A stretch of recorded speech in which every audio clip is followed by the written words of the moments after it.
नमस्कार, मेरा नाम है जितेंद्र चौहान और आप देख रहे हैं स्टेट मेरे हिंदी। पूरे उत्तर भारत में कहीं या पूरे देश में कहीं इस वक्त गर्मी अपना प्रकोप दिखा रही है। लगातार मौसम में बदलाव हो रहे हैं। हमने देखा है कि तापमान कई जगह पर 50 के पास पहुंच रहे हैं। कुछ कुछ राज्यों में तो 48 डिग्री नॉर्मल सी बात हो गई है। क्या मौसम में बदलाव आ रहे हैं? अल नीनो या ला नीनो क्या होता है, उसका इफेक्ट हमेशा देखने में आता है हमारे भारत में। और इन्हीं सब की जानकारी हम लेंगे। भारतीय मौसम विभाग के डीजीएम मोहपात्रा सर हैं। पात्रा सर, बहुत बहुत स्वागत है स्टेट मेरा हिंदी में। पात्रा सर, हम देख रहे हैं कि लगातार मौसम में बदलाव आ रहे हैं सर। तापमान कई राज्यों में सर 50+ जा रहा है। क्या आपको लगता है कि पिछले 10 या 15 सालों की अगर बात करें तो जो पैटर्न है मौसम का वो लगातार बदल रहा है? क्या आपको कारण नज़र आते हैं कि तापमान इतना बढ़ता जा रहा है सर अब? समर सीजन है, ये स्वाभाविक है कि तापमान ज़्यादा रहे। मगर आप लॉन्ग ईयर्स डाटा देखें, जैसे लास्ट 50 ईयर्स का डाटा देखें, तो एक ट्रेंड है कि टेम्परेचर राइज हो रहा है। और ये टेम्परेचर जो राइज हो रहा है इसको हम ग्लोबल वार्मिंग के साथ जोड़ते हैं। और टेम्परेचर राइज की वजह से हीट वेव का फ्रीक्वेंसी, ड्यूरेशन, इंटेंसिटी भी बढ़ रहा है। तो सर, आप जैसे कह रहे हैं कि बदलाव आ रहा है, क्लाइमेट चेंज का फर्क पड़ रहा है। कौन कौन से वो ऐसे प्रमुख फैक्टर्स जो बन रहे हैं मौसम में, खासतौर से बदलाव जिनका कारण बन रहे हैं? नहीं, जो क्लाइमेट चेंज का तो बहुत सारे फैक्टर ग्लोबल फिनोमेना है। इसको हमारे जो सोर्सेस है ग्रीन हाउस गैसेस का जी, कि सिंक जो है, जो ग्रीन हाउस गैस को एब्जॉर्व कर लेता है, इसको मॉनिटर किया जाता है। वो ministry of environment, forest and climate change इसके ऊपर देखभाल कर रहे हैं। और इसके लिए भी बहुत सारे प्रोग्राम्स नेशनली इंटरनेशनली भी मौजूद है। भारत मौसम विज्ञान विभाग सिर्फ साइंस ऑफ क्लाइमेट चेंज के बारे में सोचता है। और हमारा ऑब्जेक्टिव ये है कि हम निरंतर ये जो परिवर्तन हो रहा है इसको निरीक्षण करें और इसके बारे में तथ्य दें। सो हम एवरीडे टेम्परेचर कहाँ कितना है इसको मॉनिटर करते हैं और इसके बारे में इसका फोरकास्ट भी देते हैं। कभी कहाँ हीट वेव है तो कहाँ हीट वेव होने वाला है इसका जानकारी देते हैं। इसके साथ साथ इसका जो इम्पैक्ट है इसको भी हम बताते हैं, जैसे कि हीट वेव के साथ साथ कोई वार्म नाइट है कि कितना दिन तक हीट वेव चल रहा है, क्या ये एक्सट्रीम टेम्परेचर है, वो सभी का जानकारी हम दैनंदिन भित्ति में लोगों को जानकारी देते हैं। और इसका इम्पैक्ट क्या होगा इसका भी जानकारी हम देते हैं। एनडीए में एक गाइडलाइन तैयार किए हैं, वो गाइडलाइन के आधार पर जो इम्पैक्ट एक्सपेक्टेड है, वो जो एक्शन सजेस्टेड है, वो भी हमारा बुलेटिन में मेंशन होता है। और नेशनल डिजास्टर मैनेजमेंट अथॉरिटी इसको लेकर भी कंटिन्यूसली मॉनिटरिंग करता है और डिफरेंट स्टेट्स के साथ हीट एक्शन प्लान को इम्प्लीमेंट करने के लिए स्टेप्स लेते हैं। सर, चूंकि आप हमेशा इसकी डाटा गैदर करते रहते हैं, क्योंकि डाटा बहुत इंपॉर्टेंट होता है सर आज की डेट में, हम देखते हैं। और आप लगातार सर जैसा जानकारी दे भी रहे हैं कि पैटर्न में चेंज आ रहे हैं। सर, ज़मीनी इलाकों की अगर हम बात करें तो वहाँ पर भी काफ़ी बदलाव देखने में आ रहा है। हम उत्तर प्रदेश की बात करें तो जो सर सीवियर हीट वेव है वो कंडीशन बन जाती हैं, राजस्थान में होता है। पूरे उत्तर भारत की अगर बात करूँ तो वहाँ पर सर इस तरह की चीज़ें देखने में आती हैं। क्या आपको लग रहा है कि सर जो मैदानी इलाके हैं वो अब ज़्यादा प्रभावित हो रहे हैं गर्मी के कारण से? नहीं, जैसे पहले ही बताया कि भारतवर्ष में टेम्परेचर राइज हो रहा है और उत्तर भारत में, उत्तर पश्चिम भारत और इसके पास जो केंद्रीय भारत है वहाँ भी टेम्परेचर राइज हो रहा है। और इसकी वजह से भी जो फ्रीक्वेंसी ऑफ हीट वेव बढ़ जाती है, इसका ड्यूरेशन और इंटेंसिटी भी बढ़ जाता है। जो उत्तर प्रदेश की बात की है तो उत्तर प्रदेश में अभी heat wave to severe heat wave condition चल रहा है। और हमारा जो पूर्वानुमान है अगले 3-4 दिन के लिए भी ऐसे heat wave condition. Red alert आप लोगों ने सर उसका दिया है सर? जी सर, चूँकि हम गर्मियों को लेकर चर्चा कर रहे हैं सर, मैं एक चीज़ समझना चाहता हूँ कि कुछ कुछ इलाके ऐसे हो जाते हैं, जैसे हमने सर देखा दिल्ली में भी एक इलाका मंगेशपुर था जहाँ करीब 49 तक तापमान चला गया था, ऐसी जानकारियाँ आई थी। ऐसे ही उत्तर प्रदेश में है सर, जैसे बांदा एक डिस्ट्रिक्ट पड़ता है सर, वहाँ हमने देखा सर कि सर 48 के पार वहाँ पर चला गया। चूरू में सर हम देखते हैं हर साल जाता है। राजस्थान के बहुत सारे इलाके ऐसे हैं, उत्तर प्रदेश के बहुत सारे इलाके ऐसे हैं। तो सर जो एक पर्टिकुलर इलाके में सर इतना तापमान क्यों बढ़ जाता है सर? वो कुछ हॉटस्पॉट है ये सभी। जो तापमान होता है ये सिर्फ सोलर एनर्जी जो ऊपर से आ रहे हैं और इसके ऊपर निर्भर नहीं करता है। वो जो सॉयल है सॉइल का कैरेक्टरिस्टिक, वो सॉइल कितना एब्जॉर्व करता है, जितना एनर्जी एब्जॉर्व करेगा इतना एनर्जी फिर एमिट करेगा। इसलिए टेम्परेचर वहाँ ज़्यादा राइज होगा। उसमें वेजिटेशन है कि नहीं, उसमें अर्बन स्ट्रक्चर ज़्यादा है कि नहीं, वो सभी बहुत सारे तरीका जो कि टेम्परेचर को प्रभावित करता है। जहाँ ज़्यादा टेम्परेचर होता है ये सभी जो प्रक्रिया है, जैसे कि वेजिटेशन, अर्बनाइजेशन, कंक्रीट स्ट्रक्चर्स, और इसके साथ साथ टाइप ऑफ सॉयल वो भी देखना पड़ेगा। ये डेमोग्राफी के जैसी होती है वहाँ की। जी, पॉपुलेशन डेंसिटी ऊपर डिपेंड करता है। सर, क्या आपको लगता है कि अब जिस तरीके से क्लाइमेट चेंज हो रहा है, सर अब देख रहे हैं कि पूरे विश्व में इस वक्त क्लाइमेट चेंज को लेकर चर्चा हो रही है, भारत भी उसमें बहुत अपना योगदान दे रहा है, जो ग्रीन हाउस गैसेज हैं उनको कम करने की बात लगातार की जा रही है। क्या आपको लग रहा है कि सर ऐसे मौसम वैज्ञानिक मैं आपसे समझना चाहता हूँ कि आने वाले टाइम में तापमान 48 डिग्री होना, 50 डिग्री होना नॉर्मल हो जाएगा सर? नहीं, ऐसे हम नहीं बोल पाएंगे।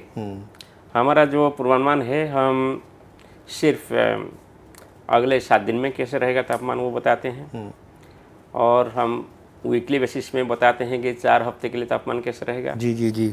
और फिर मंथली बेसिस में बताते हैं और सीजनल बेसिस में बताते हैं। जैसे इस बार फॉर एग्जाम्पल फरवरी एंड में बताया था कि मार्च से मई कैसे रहेगा, फिर मार्च एंड में हमने बताया कि अप्रैल से जून कैसे रहेगा, और हर महीने फोरकास्टिंग एक तरीके से ऐसे देते हैं।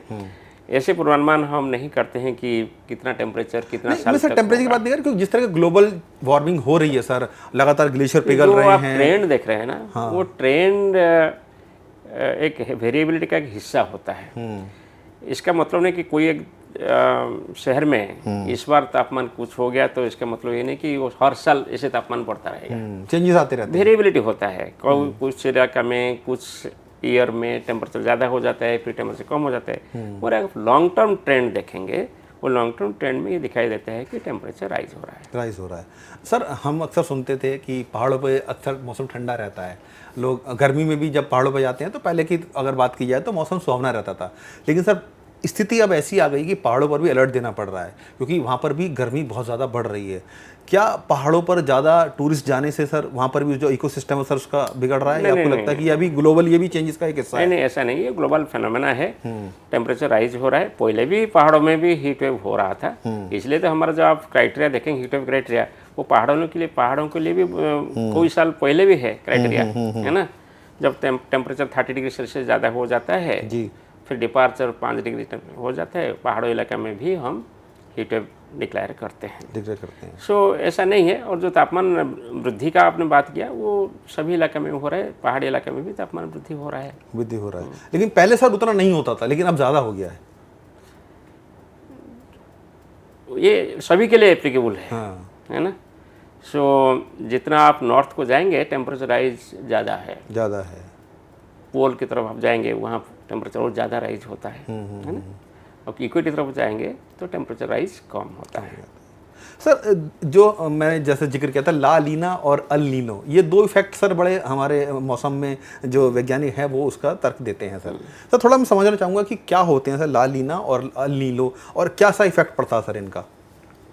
सो आप इक्वेटोरियल पैसिफिक ओशन कब देखें तो वेस्ट इक्वेटोरियल पैसिफिक जो इंडोनेशिया के पास है वो वार्मिंग होता है, वहाँ यूजुअली वार्म होता है जी। और ईस्ट इक्वेटोरियल पैसिफिक और सेंट्रल इक्वेटोरियल पैसिफिक जो कि साउथ अमेरिका के पास है, अर्जेंटीना, ब्राज़ील, चिली, पेरू वगैरह के पास, वहाँ कूलिंग होता है। ओके।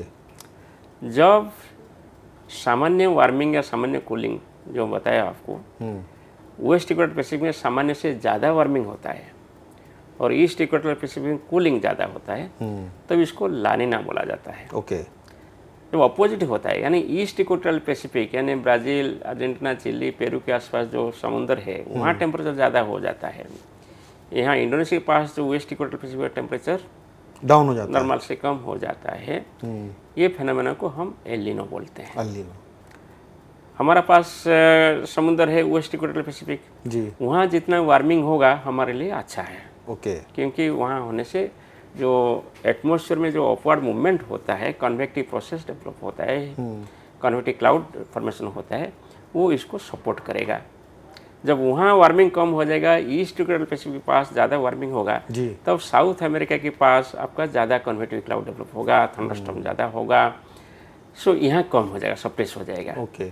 सो जब ये सप्रेस हो जाएगा, इसलिए इसका इम्पैक्ट हमारा जो वेदर कंडीशन है, हीट वेव हो कि कोल्ड वेव हो कि मानसून हो, इसके ऊपर असर होता है। यूजुअली देखा गया कि 60 to 70% ऑफ ईयर्स में जब ऐसे एलिनो कंडीशन डेवलप होता है, भारत का जो मानसून वो प्रभावित होता है। तो इस बार की अगर हम बात करें तो इस बार कौन सा इफेक्ट आपको नज़र आ रहा है? इस बार हम तो बोले हैं कि एलिनो कंडीशन डेवलप होने का संभावना है और इसका प्रभाव भारत का जो मानसून सीजन का रेनफॉल है इस पर पड़ सकता है। तो इसको देखते हुए हम जो पूर्वानुमान किए हैं, बिलो नॉर्मल रेनफॉल और इंडिया बिलो नॉर्मल रहेगा पूर्वानुमान किए हैं। अप्रैल 13 तारीख को पूर्वानुमान दिए थे। और जैसे कि सर चर्चा आई थी कि 26 तारीख तक शायद मानसून दस्तक दे दे, तो क्या वो पहले भी आ सकता है या बाद में? वो पूर्वानुमान दिए हैं। हाँ। लेट अस सी, वेट करें, देखें क्या हो रहा है। लेकिन सर जो मानसून है वो सामान्य से थोड़ा कम रहने की उम्मीद है इस इफेक्ट वो के तो चलते। 13 तारीख को बोला गया है। अप्रैल 13 तारीख को जो पूर्वानुमान दिया गया है, इसमें बोला गया है कि सामान्य से नीचे रहेगा मानसून रेनफॉल जो मानसून सीजन में होता है। सर मैं एक चीज़ थोड़ा, मेरा आखिरी सवाल है आपसे सर, आम जनता के लिए सर किस तरह की चीज़ें मतलब अपने को बचाने के लिए हीट वेव में हो या जो ग्लोबल वॉर में जो इस टाइम चेंजेस आ रहे हैं, आम जनता को हम यही बोलेंगे, किस तरह सपोर्ट करना चाहिए सर? हम यही बोलेंगे कि आप भारत मौसम विज्ञान विभाग द्वारा दिए गए विवरण मौसम का पूर्वानुमान को सुने और कोई भी र्यूमर में बिलीव मत करें। भारत मौसम विज्ञान विभाग का जो पूर्वानुमान है वो बहुत सटीक है, इसके ऊपर आप अमल करें। और सरकार की तरफ से जो आपको बोला जा रहा है डूज एंड डोंट्स, जो हीट एक्शन प्लान की वजह से इंतजाम अरेंजमेंट किया गया है, इसको आप पालन करें। और इंडिविजुअल लेवल पे हम बोलेंगे, जब आप घर से बाहर जा रहे हैं तो पानी पीजिए, साथ में पानी भी लीजिए, हेड को कवर करिए। और जब आप धूप में जा रहे हैं तो कहीं आप रेस्ट लीजिए छाया के अंदर। और कभी आपको कुछ ऐसे महसूस हो रहा है, चक्कर आ रहे हैं कि अनकंफर्टेबल फील कर रहे हैं, तो आप ज़रूर रेस्ट ले लीजिए, पानी पी लीजिए, बॉडी को कोल्ड करिए और ज़रूरत पड़े तो डॉक्टर का परामर्श लीजिए। या ज़रूरत पड़े तो तभी घर से बाहर निकलें जब बहुत ज़रूरत हो। वो तो बात है। स्पेशली जो डे टाइम का जो होता है ना, 11 बजे से शुरू कर जैसे 3-4 बजे तक जो टाइम होता है, वो सबसे ज़्यादा गर्मी होता है उस टाइम पर। तब ज़रूरत नहीं तो बाहर नहीं जाना चाहिए। पात्रा सर, बहुत शुक्रिया हमसे बात करने के लिए।